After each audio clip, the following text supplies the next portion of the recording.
कहानी का पूरा आनंद लेने के लिए इसके पिछले भाग को सुनना बिल्कुल भी मत भूलिएगा। उसका प्लेलिस्ट का लिंक मैं आपको डिस्क्रिप्शन बॉक्स पर दे दूंगी और साथ में कमेंट बॉक्स में पिन भी कर दूंगी, तो आप वहां से भी जाकर सुन सकते हैं। और हाँ, आप सभी से मेरा एक रिक्वेस्ट है कि आप सभी लोग कहानी को पूरा ज़रूर सुने। रुद्र और जिया इस घर के अंदर आ जाते हैं। घर बहुत ही शानदार बना हुआ था, एकदम किसी पुरानी स्टाइल में, मगर वहाँ सभी चीज़ों की सुविधा थी। जिया, आप बताइए किसका घर है? रुद्राज, हाँ तो ये घर है मेरे पेरेंट्स का। जिया, मतलब नीलम आंटी और आशुतोष अंकल का? रुद्राज, नहीं मेरी जान, मेरे पेरेंट्स का। जिया, मतलब? रुद्राज, इधर आओ। रुद्राज सोफे पर बैठा हुआ था, वहीं वो जिया को अपने पास बुलाकर उसे अपने गोद में बैठा लेता है और उसे टाइटली हग करके बोलना शुरू करता है। नीलम, मॉम और आशुतोष डैड मेरे रियल पेरेंट्स नहीं हैं, फिर भी मैं उनकी बहुत इज्जत करता हूँ क्योंकि उन्होंने मुझे बिल्कुल अपने बेटे जैसा प्यार दिया है।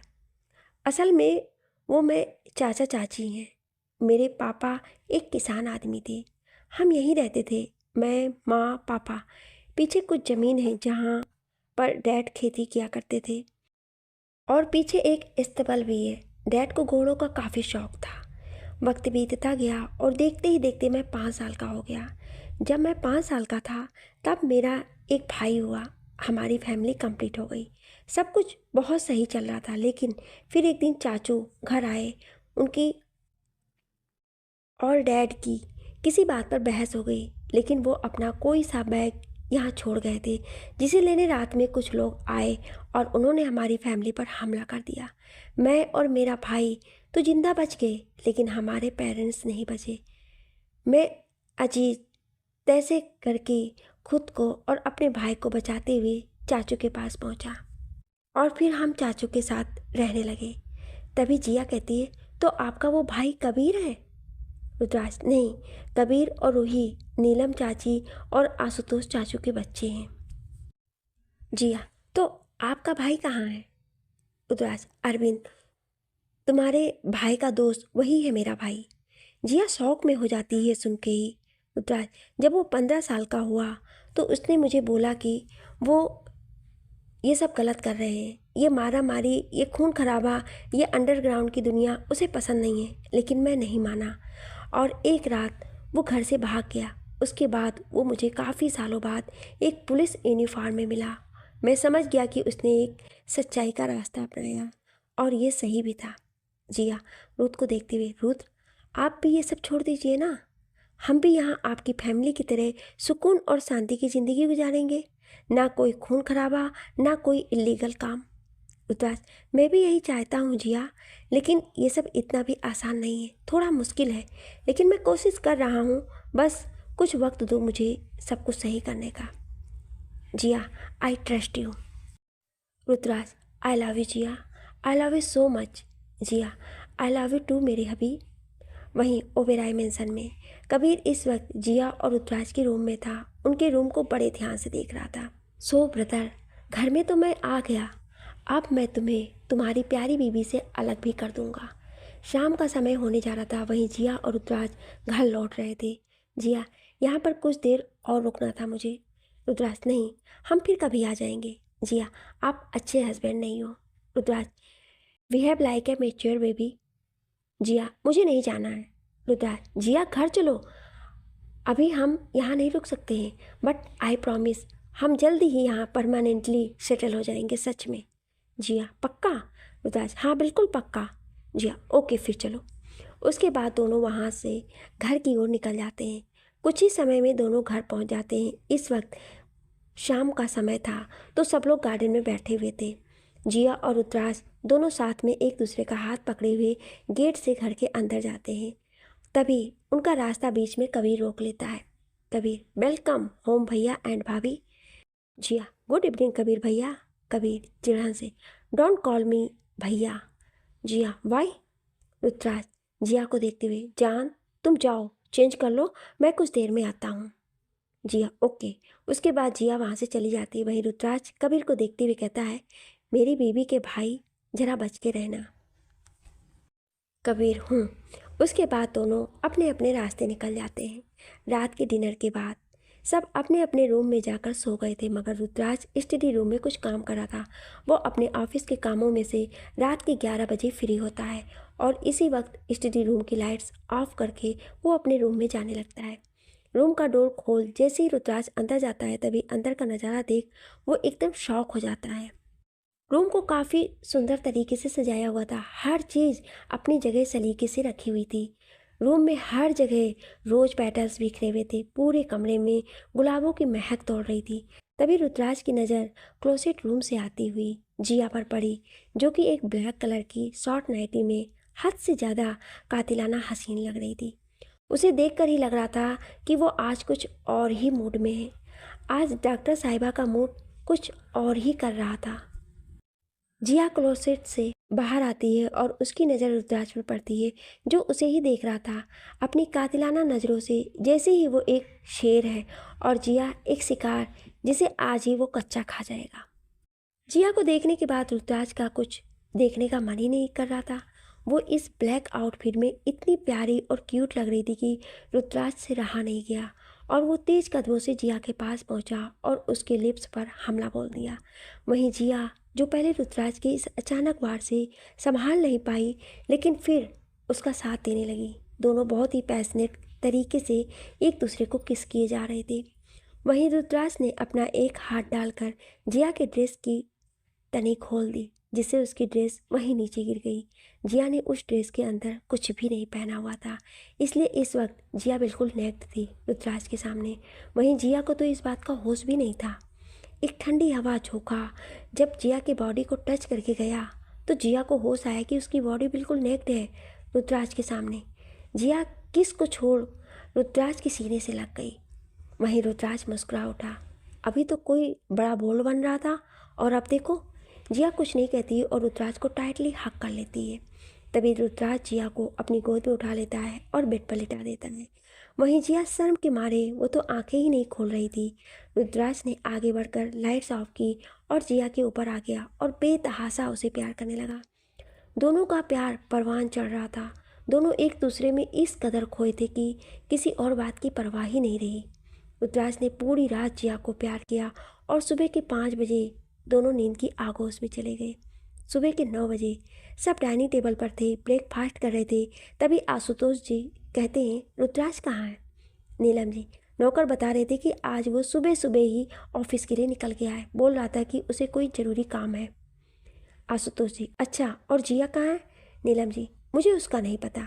आशुतोष जी शांत हो जाते हैं, लेकिन फिर कुछ देर रुकने के बाद वो दोबारा कहते हैं, कबीर, अब जब तुम आ ही गए हो तो मैं चाहता हूँ कि तुम बिजनेस में मेरा हाथ बटाओ।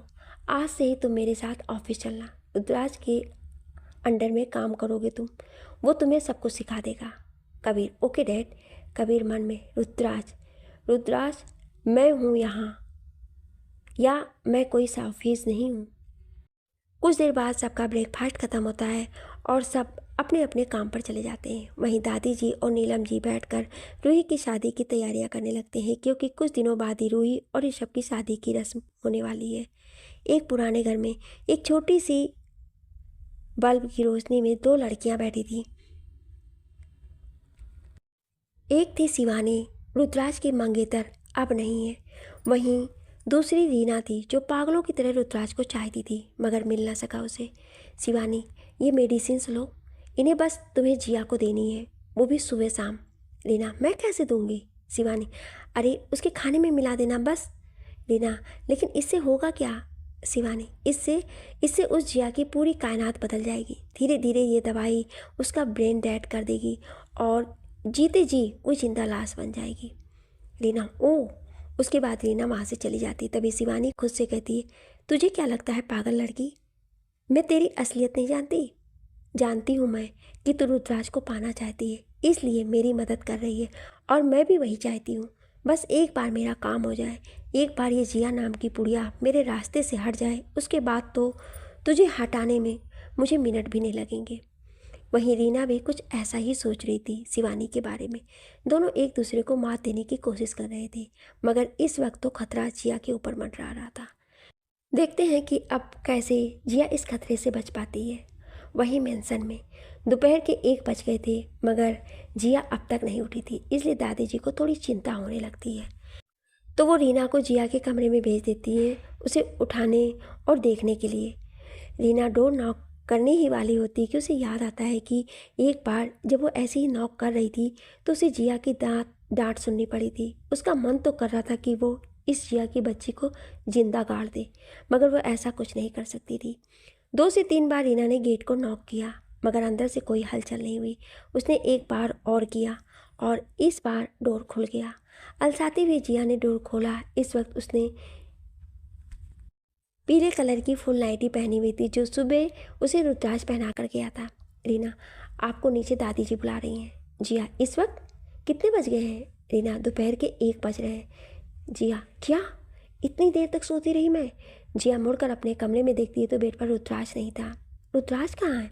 रीना को देखते हुए कहती है। वहीं रीना, जो जिया के गले पर और उसके हाथों पर लव बाइट्स देखने में बिजी थी, वो अचानक से होश में आती है और कहती है, सर ऑफिस चले गए हैं सुबह। उसके बाद जिया रूम का डोर बंद करके अंदर आ जाती है और खुद में बड़बड़ाती रहती है, ये रुद्राज भी ना मुझे उठा नहीं सकते थे क्या? अब दादी क्या सोच रही होंगी मेरे बारे में? जिया इतना कहते हुए वॉशरूम में चली जाती है और अपने कपड़े निकाल खुद को एक नज़र मिरर में देखती है तो उसके चेहरे पर लाली आ जाती है। पूरे बॉडी पर रुद्राज के दिए हुए लव बाइट्स थे, जो उसे बता रहे थे कि उसके पति ने लास्ट नाइट उसे बहुत प्यार किया था। उसके बाद जिया जल्दी से शावर ऑन करती है और नहाने लग जाती है। वहीं नीचे रीना किचन में जाकर गुस्से से जल भून रही थी, क्योंकि जिया के बॉडी पर वो मार्क्स देखकर उसे बहुत बुरा लग रहा था, या ये कहें जलन हो रही थी। उसके सामने एक नाइफ रखा हुआ था। वो उसे उठा लेती है और बहुत ही गुस्से में कहती है, मैं तुझे जिंदा आज नहीं छोड़ूंगी जिया। तूने मेरे रुद्राज के साथ रात बिताई है ना, अब देख तू। उसके बाद रीना जिया के लिए कॉफ़ी बनाती है, क्योंकि उसे पता था कि सोने के बाद जिया को कॉफ़ी ही पीना पसंद है। रीना अपनी पॉकेट से वो टैबलेट्स निकालती है जो शिवानी ने उसे दी थी। शिवानी ने उसे एक गोली डालने को बोला था जिया के खाने में, लेकिन रीना अपने गुस्से के चलते पूरी 20 टैबलेट जिया के कॉफ़ी में डाल देती है और वो टैबलेट्स का पैकेट डस्टबिन में फेंक देती है। रीना शैतानी हंसी हंसते हुए, अब देखो तुम, आज कैसा तुम्हारा काम तमाम होता है। सीढ़ियों से उतरते हुए जिया जल्दी जल्दी नीचे आ रही थी। वहीं सोफे पर दादी जी बैठकर कोई सी भी मैगजीन पढ़ रही थी। वो कहती है, आराम से आओ जिया। जिया दादी जी के पास आकर, सॉरी दादी, आज मैं बहुत लेट हो गई। दादी जी, कोई बात नहीं, पर तुम अब कहाँ जा रही हो? जिया, हॉस्पिटल जा रही हूँ दादी। दादी जी, बिना कुछ खाए पिए जिया ऐसे ही हॉस्पिटल जा रही हो?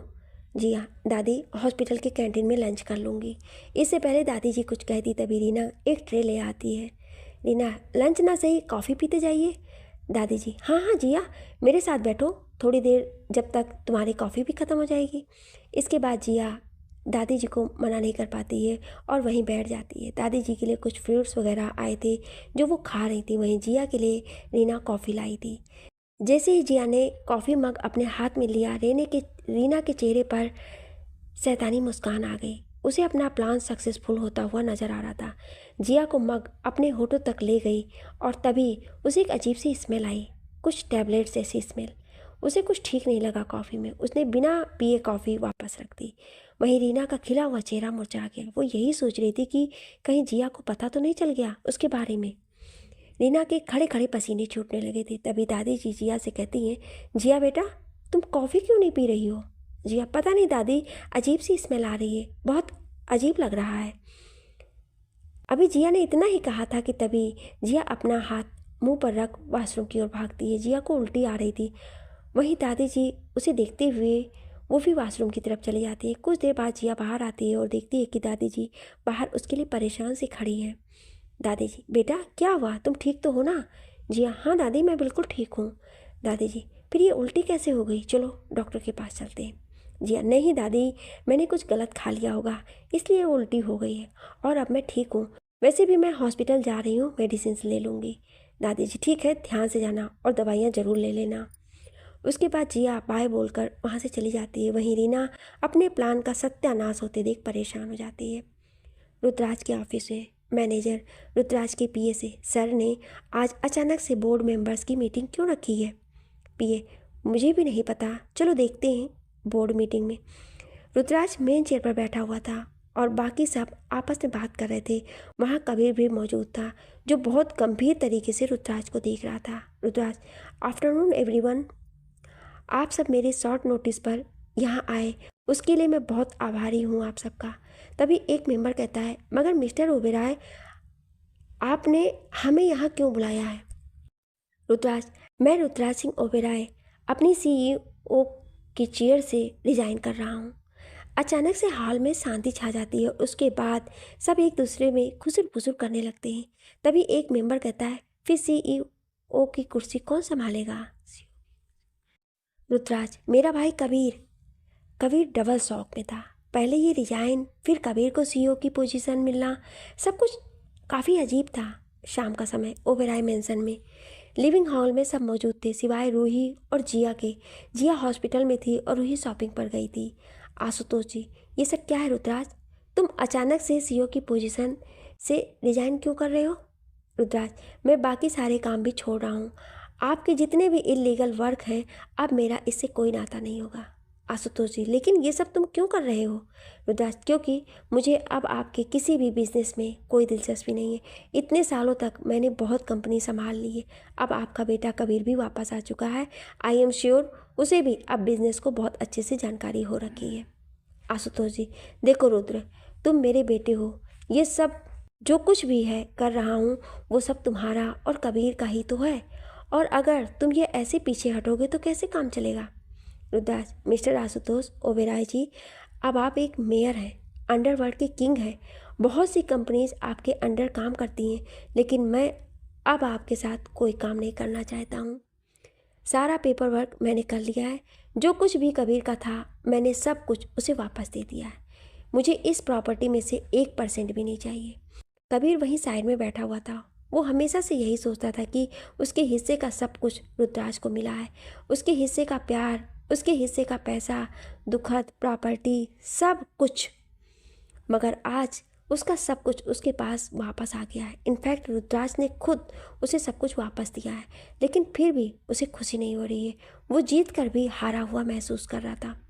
दादी जी, रुद्राज, जो कुछ भी यहाँ है वो सब हमारे सारे बच्चों के लिए है। ये सब तुम लोगों का ही तो है। रुद्राज, दादी, ये सब मेरा नहीं है, ये सब चाचू का है, और चाचू के बाद कबीर और रूही का। मेरा घर ये नहीं है। मेरा घर वो है जहाँ मेरे माँ बाप रहते थे। रूही की शादी के बाद मैं और जिया वहीं शिफ्ट हो जाएंगे। आशुतोष जी, रुद्राज, तुम ये सब इस लड़की के चक्कर में कर रहे हो?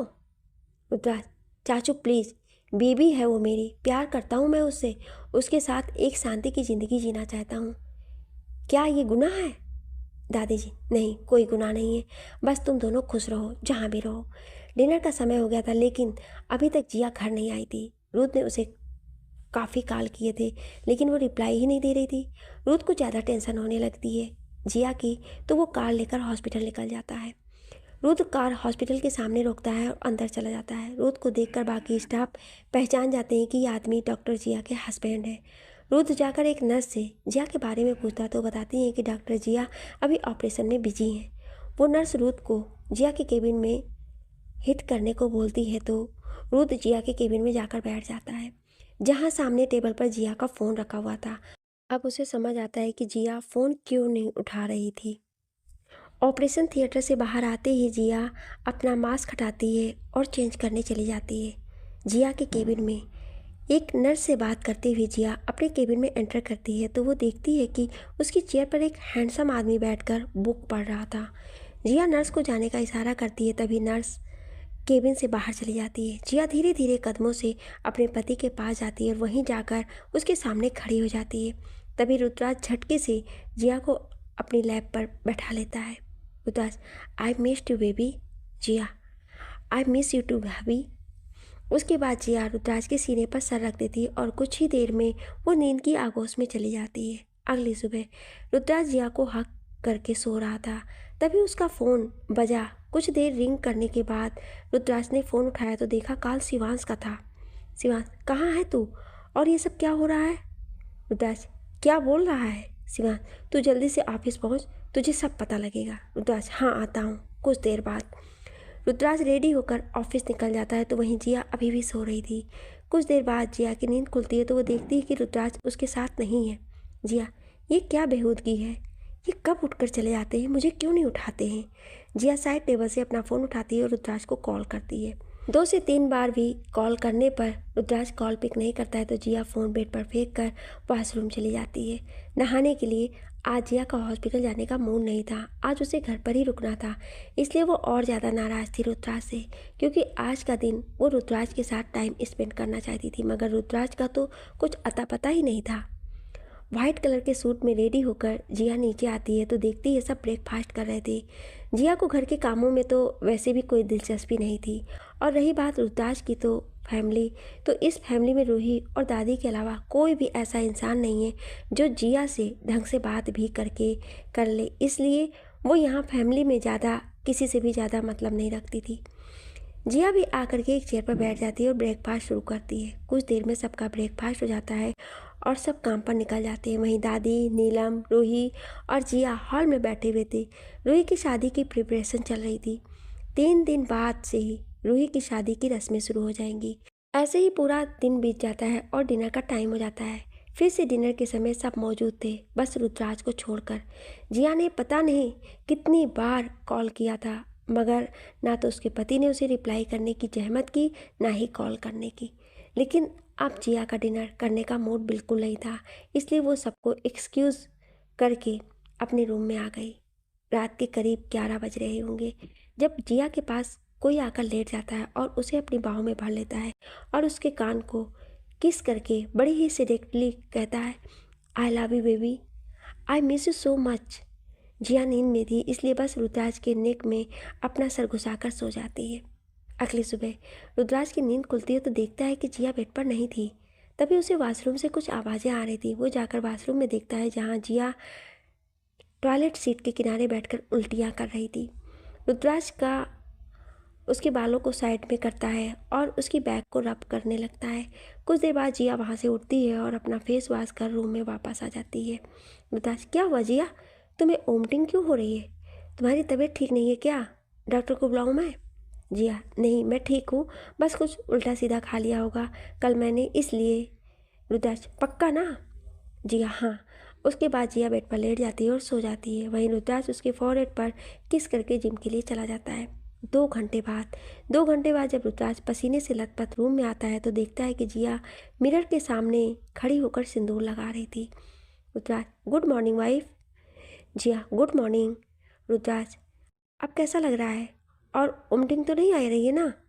जिया, नहीं अब ठीक है। रुद्राज, हाँ। उसके बाद रुद्र नहाने चला जाता है और जिया रेडी होकर नीचे चली जाती है। आज रूही की मेहंदी थी। पूरा घर शानो शौकत से सजा हुआ था। घर में काफ़ी चहल पहल थी। दोपहर का समय हो रहा था। जिया और आसी मिलकर रूही को संभालते हुए सीढ़ियों से लेकर आ रही थी मेहंदी लगवाने के लिए। तभी उनके पास नीलम जी आती हैं और रूही की बलाई लेते हुए उसकी नज़र उतारती हैं। थोड़ी देर बाद सब मेहंदी लगवाना शुरू करते हैं और वहीं कुछ औरतें गाना गाने लगती हैं। एक साइड सारे बॉयज़ भी बैठे हुए थे और दूसरी साइड गर्ल्स बैठी हुई थी। शाम का वक्त सबने मेहंदी लगवा ली। दिन भर से ये सब काम करने की वजह से सब थक गए थे, तो सब वापस से अपने अपने घर चले गए और जिया भी अपने भाई के घर गई थी, क्योंकि उसे तो दोनों तरफ की रस्म निभानी थी। वो अभी कुछ देर पहले ही आई थी अपने भाई के घर से। रात का समय, जिया और रुद्राज के कमरे में। जिया अभी अभी वॉशरूम से बाहर आई थी। उसे अभी 2 बार वोमिटिंग हो चुकी थी और उससे कुछ खाया पिया भी नहीं जा रहा था। तभी रुद्राज रूम में एंटर करता है और अपने साथ खाने की 2 प्लेट लिए। रुद्राज जिया का मुरझाया हुआ चेहरा देखकर कहता है, क्या हुआ, सब ठीक है? जिया, कुछ नहीं, बस थक ही गई हूँ। वो रुद्र से झूठ बोल देती है, क्योंकि वो नहीं चाहती थी कि रुद्र परेशान हो जाए, और ये बात पूरी झूठ भी नहीं थी, वो थक भी गई थी। रुद्राज, कोई बात नहीं, आओ पहले डिनर कर लो, उसके बाद सो जाना। रुद्र खाने की प्लेट्स को टेबल पर रखता है और जिया के पास चला जाता है और जिया को जाकर पीछे से हक कर लेता है। जिया, नहीं मेरा मन नहीं है खाने का। जिया थोड़ा थके हुए स्वर में बोलती है, रुद्राज सोचना भी मत ना खाने का, तो सुबह से देख रहा हूँ तुमने कुछ भी नहीं खाया है। हल्का डांटते हुए रुद्र कहता है। जिया इरिटेट होते हुए, अरे तो मुझसे नहीं खाया जा रहा है, क्या करूँ? रुद्राज जिया का फेस अपने हाथों में लेती हुई, अरे अरे इतना गुस्सा। जिया हल्का रोते हुए, मैं सच में गुस्सा नहीं करना चाहती हूँ, पर पता नहीं क्यों मुझे बहुत गुस्सा आ रहा है, बहुत इरिटेट हो रही हूँ। रुद्राज बस बस बस रो मत, कोई बात नहीं।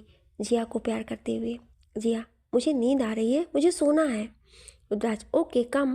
रुद्राज जिया को बेड पर लेटा देता है, उसके बालों पर हल्के हल्के हाथ फेरने लगता है। रुद्राज जिया को अपनी बाहों में लेकर सुलाने लगता है और कुछ ही देर में वो सो जाती है। अगली सुबह आज जिया को पिछले कुछ दिनों से काफ़ी ज़्यादा अच्छा महसूस हो रहा था। वो सुबह जल्दी उठकर रेडी हुई और हल्दी की रस्म की तैयारियों में जुट गई, डेकोरेशन हल्दी फंक्शन के लिए। जिया वर्कर से, भैया आप क्या कर रहे हैं, आपने हल्दी में ही सब गिरा दिया। वर्कर, मैडम मैं सही करता हूँ। जिया, फिर आप सब सही करेंगे जब हल्दी की रस्म ख़त्म हो जाएगी तब। जिया वहाँ से दूसरी साइड चली जाती है। अरे भैया ये फ्लावर्स मुरझा गए हैं, आप इन्हें क्यों लगा रहे हो। वर्कर, मैडम लेकिन यहाँ फ्लावर का डेकोरेशन होना है। जिया, अरे तो फ्लावर प्लास्टिक वाले यूज़ करिए ना, देखिए वहाँ कितने रखे हुए हैं। दूसरा वर्कर, मैडम ये फूलों की चादर कितनी ऊपर करनी है। जिया, थोड़ा ऊपर करिए। अरे भैया थोड़ा और करिए।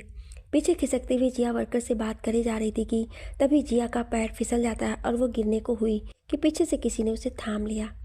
आप ठीक हैं। वो कबीर था जिसने जिया को गिरने से बचाया था। जिया सही से खड़े होते, थैंक यू, मैं अब ठीक हूँ, वेलकम भाभी। उसके बाद कबीर वहाँ से चला जाता है। ये मुझे भाभी कब से बोलने लगे, जिया अपने मन में कहती है। जिया गार्डन एरिया में हल्दी की डेकोरेशन ही देख रही थी कि तभी उसे कोई पीछे से हक कर लेता है। जिया, रुद्राज हटिए, मुझे बहुत काम है। रुद्राज चिढ़ते हुए, तुम्हारे पास हमेशा ही काम रहता है, मेरे लिए तो वक्त ही नहीं रहता है। अभी हम जवान हैं, अभी प्यार नहीं करेंगे तो कब करेंगे। जिया, रुद्राज प्यार बंद कमरे में किया जाता है, ना कि सब लोगों के सामने। जिया आसपास देखती हुई बोलती है। रुद्राज, तो तुम बंद कमरे में भी कहाँ करने देती हो मुझे प्यार, बस हमेशा कहती रहती है। हाँ रुद्राज, मुझे काम है, हॉस्पिटल जाना है, ये करना है, वो करना है, बस मेरा ख्याल नहीं है, तुम्हें बाकी सब है। जाओ, नहीं करनी मुझे तुमसे बात, नाराज़ हूँ अब मैं तुमसे। बच्चों के जैसे बोलते हुए। जी, अरे बाबा रुद्राज। जब तक रुद्राज जा चुका था तभी एक वर्कर वहाँ आकर, मैडम ये हल्दी है, इसे कहाँ रखना है। जिया, वहाँ स्टेज के पास रख दीजिए। अभी जिया ने इतना ही कहा था कि आसी आकर उसे पीछे से हक कर लेती है। आसी, हाय मेरी जान, कैसी है तू। आसी बहुत एक्साइटेड होते हुए कहती है। जिया, अरे बाबा ठीक हूँ मैं, हट मेरे ऊपर से, मोटी हो गई है तू। मजाक करते हुए जिया कहती है। आसी, नहीं बिल्कुल नहीं मैं मोटी हुई हूँ, मैं तो बिल्कुल पहले की तरह स्लिम ट्रिम हूँ। अपना फिगर दिखाते हुए आसी कहती है। हाँ तू मुझे ज़रूर मोटी लग रही है। जिया को छेड़ते हुए आसी कहती है, और ये बता ये तेरे फेस पर इतना ग्लो क्यों आ रहा है, दिन ब दिन तू बड़ी सुंदर होती जा रही है। जिया आसी के सर पर चपत लगाते हुए, चुप करो तुम, रंगा तो तुम्हारे चेहरे के बदल गए हैं शिवांश भैया के प्यार से। आसी शर्माते हुए, चुप रहो तुम। जिया छेड़ते हुए, अब आ गई शर्म मेरी जान। आसी, तुम्हें एक बात बताऊं। जिया, हाँ हाँ बोलो। आसी एक्साइटेड होते हुए, कल रात शिवांश ने मुझे शादी के लिए प्रपोज किया है। जिया, वाह रियली, सो रोमांटिक, तुमने क्या जवाब दिया। आसी, मैं तो इतनी एक्साइटेड हो गई थी कि मेरे मुंह से शब्द ही नहीं निकल रहे थे और मैंने जाकर शिवांश को हक कर लिया। जिया, हाय मेरी जान, तुम दोनों ऐसे ही हमेशा साथ रही और खुश रहो। आसी, थैंक यू। ऐसे ही धीरे धीरे सारे गेस्ट आने शुरू हो जाते हैं और रूही और ऋषभ भी आ जाते हैं। ऋषभ की फैमिली में जिया के अलावा था कोई नहीं। अरविंद उसका दोस्त था, मगर वो इन दिनों यहाँ नहीं था। कुछ महीनों पहले ही उसका ट्रांसफ़र कोलकाता में हो गया था, इसलिए घर वालों की सहमति से जिया और रुद्राज ने ऋषभ को अपने ही घर रहने के लिए बुला लिया था। बाकी शादी तो वो लोग कल एक होटल में करने वाले थे।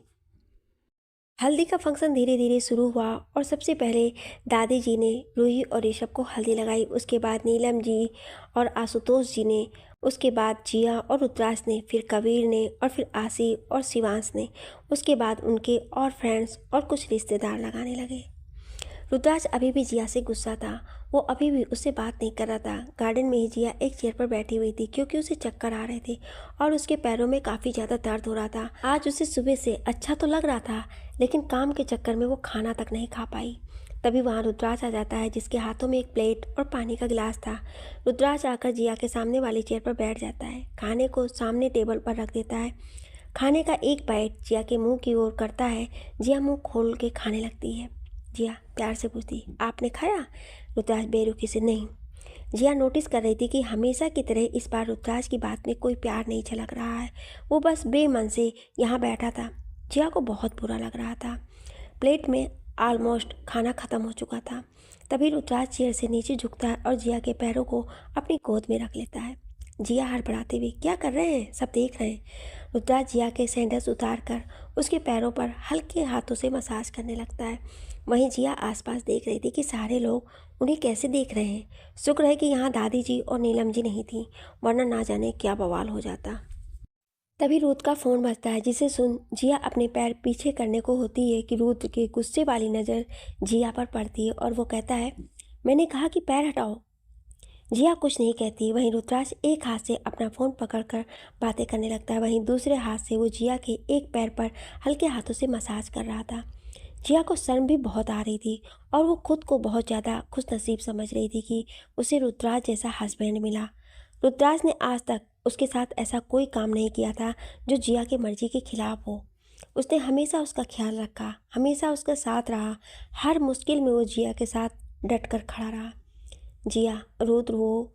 इससे पहले जिया कुछ कहती, रुद्र जिया के पैरों को आराम से वहीं चेयर पर रखकर उठ खड़ा हुआ और वहाँ से चला जाता है। रुद्र का ऐसा रूख व्यवहार देख जिया की आंखों में हल्की नमी आ जाती है। तभी वहाँ आसी आ जाती है। आसी, जीजू नाराज है क्या? जिया हाँ में सिर हिला देती है। आसी, कोई बात नहीं, अभी मान जाएंगे। उसके बाद आसी जिया के कानों में कुछ कहती है। उन दोनों की नाटी स्माइल बता रही थी कुछ तो तूफानी प्लान किया है दोनों ने। म्यूजिक। मुंह थोड़ा ऑफ बीट है पर कुड़िया दे नाल बहुत स्वीट है। मुंह थोड़ा ऑफ बीट है पर कुड़िया दे नाल बहुत स्वीट है। ढोंगी सा ये बड़ा डीट है, वायरल हो गया ये ट्वीट।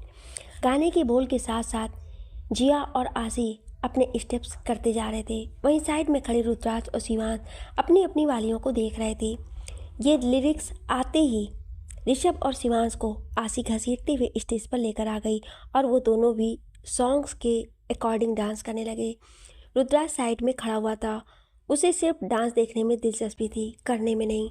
और फिर किसी ने इतनी हिम्मत नहीं थी कि वो रुद्राज को स्टेज पर घसीट सके। गाने के बोल आगे बढ़ते जा रहे थे और बाकी सभी मज़े से डांस में झूमे जा रहे थे। और अब तक तो रुद्राज भी वहाँ से चला गया था। जिया और आसी का प्लान फेल हो गया था।